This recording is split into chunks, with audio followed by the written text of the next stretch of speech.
international cinema. You always say how you want to get around to broadening your horizons and take a plunge into what the rest of the world has to offer movie-wise. But then you think to yourself, yeah, but reading, it's just not fair. I want to get out of North America a little bit with what I watch, but copyright nonsense makes some movies so hard to find, and anime is all but ruined. I want to find something obscure, something weird, something with an interesting backstory, and something from a country that doesn't normally make films. Oh! Our story begins in 1945. World War II has come to a close after Japan officially surrenders to the United States. This also meant all territories which were occupied by Japan were also surrendered to the Allied forces, one of these being the nation of Korea. As the war did a number on them, infrastructure and economics-wise, Korea was put under an international trusteeship until they were ready to self-govern once again. The United States proposed temporarily dividing the country into North and South Korea until the trusteeship could properly be established, with the two major powers of the world, the USSR and the US, controlling the North and South respectively. Although in the years following the war, the United States and Soviet Union didn't exactly get along all too well. It was just a little spat they had going on. So it was looking like the Soviets weren't really ready to reunify their half of Korea with the one full of all that capitalism. What if they get ideas?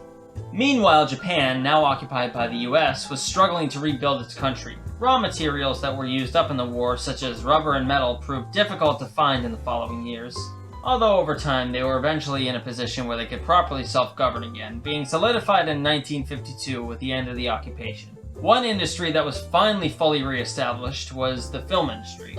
Toho, the largest studio in Japan, were making films at a steady rate during this time, and in 1954 they produced two of the country's most well-known movies to this day, Seven Samurai and Godzilla, both of which were massive hits both nationally and internationally. Godzilla in particular launched a near-annual franchise and also a new phenomenon in Japan, giant monster movies, or otherwise known as Kaiju movies. Godzilla, Mothra, Rodan, and Gorosaurus, the greatest kaiju of all time, are notable monsters from this sensation. The movies were popular and Godzilla became a national treasure. Now I'd say let's take a look back at North Korea. How are you guys doing since we've been gone?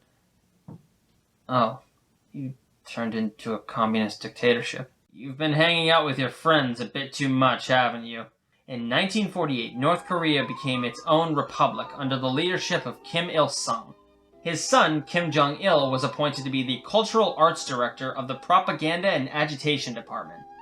This was a perfect job for him because Kim was an avid film fan, amassing a collection at one point of over 15,000 movies.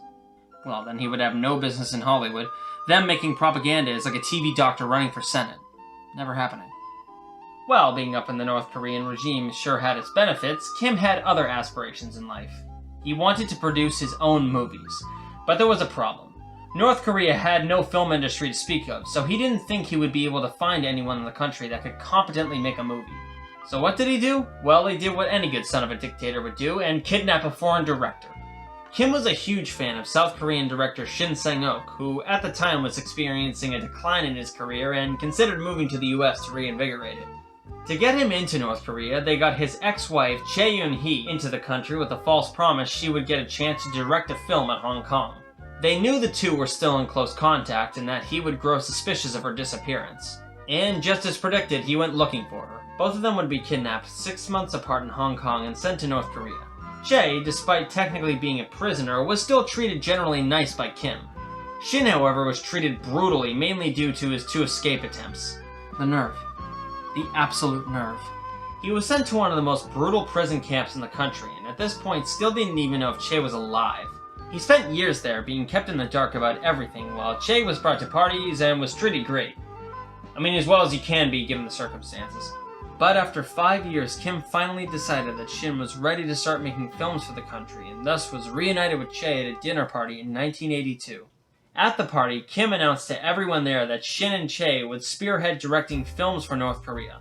See, Kim didn't want to start making films for his own personal enjoyment, or just to show to his people, oh no. He wanted to jumpstart a full-fledged film industry in the country, making films that would garner international success and maybe even compete in festivals. Having a vicious dictator just parading around Cannes wouldn't be the craziest thing that's ever happened there, but I mean, he'd probably get banned faster than Lars von Trier. His father, however, didn't approve of Kim's movie obsession, worrying that it would leave him unfocused in his duties. Kim, however, knew the intrinsic and universally appealing nature that movies possessed. If he could spearhead North Korean propaganda to more parts of the world, that would be a success in his eyes. Shin and Che were finally allowed to live together, to which he was relieved to find out she hadn't been indoctrinated yet. He was quoted saying, "I underestimated her. She was a great actress in the South on-screen and in the North off-screen." Well, now that they were together after being kidnapped from their home country, Shin being tortured for years on end, their careers and lives abruptly being taken from them, and neither being indoctrinated, I'm sure they'll remain loyal to the North Korean regime. So they started planning their escape immediately. Remember when I said Kim wanted to have his films play internationally? Well, when finally being granted the opportunity to promote a movie in a different country, they would escape and hopefully seek asylum somewhere else. In the few years that followed, Shin directed 6 movies altogether, the final being, that's right, you guessed it, a kaiju film. Kim was a big fan of the genre and looked on with envy as other countries like the United States, South Korea, and especially Japan had their own giant monster movies. He sat there one day and read up on Frankenstein Conquers the World and figured he'd had enough. So he started the development on their own kaiju based on the mythical Korean monster named Pulgasari, who was renamed for the film Pulgasari. After kidnapping Japanese crew from Toho, because of course they did, including Kenpachiro Satsuma, who was the suit actor for Godzilla and several other monsters. Well, after putting all of his talent and resources together, did Kim finally have the kaiju movie he envisioned to show the world? The fuck do you think? It's just some pro-communism garbage that would make even your tanky friend blush. A peasant is thrown in jail and makes a little doll of Pulgasari, which eventually becomes real and leads a revolution against a corrupt king. The movie, being state-funded and having theoretically unlimited resources, is incredibly cheap-looking and feels like something that should have come out 20 years earlier. Okay, well, I guess you made the kaiju film I wanted. I suppose you can go to some film festivals, Kim said, probably. While attending a festival in Berlin, the two saw their opportunity. They jumped into a cab without their bodyguards seeing. They told their driver to go to the US Embassy. With the bodyguards right on the two, they sped as fast as they could. By a stroke of sheer luck, and God not wanting any chance of a Pulgasari 2, they were the last car to make it through an intersection before the light turned red, leaving enough room between the two cars. The bodyguard's taxi asked their unknowing driver over the intercom where they were going. They quickly bribed the driver into saying they were going the opposite direction. They hit heavy traffic on the same street as the embassy, so they jumped out of the cab and in an all-out sprint, finally made it. They were promptly granted protection by the US. A United States official handed Che a rose and said, "Welcome to the West." All she could do was cry. The two made it. They were free from the Kim regime. We don't know exactly how Kim Jong-il reacted to this information, but Shin's name was scrubbed from the credits of Pulgasari. No! When Shin and Che spoke about this during a press conference, North Korea denied it ever happened and tried to pin it on South Korea. So they were abducted by their own country to make films in North Korea. The North Korean film industry, or lack thereof, simply went back to making propaganda films, and since then hasn't returned to making any more narrative movies. So if you're waiting for anything else in the Pulgasari series, don't worry, you can keep watching this video to help you cope. And as for Shin and Che, you'd think they'd be ready to throw in the towel after 8 years of pure hell, but oh no. The two moved to LA to work in the film industry once again after a few years of CIA protection.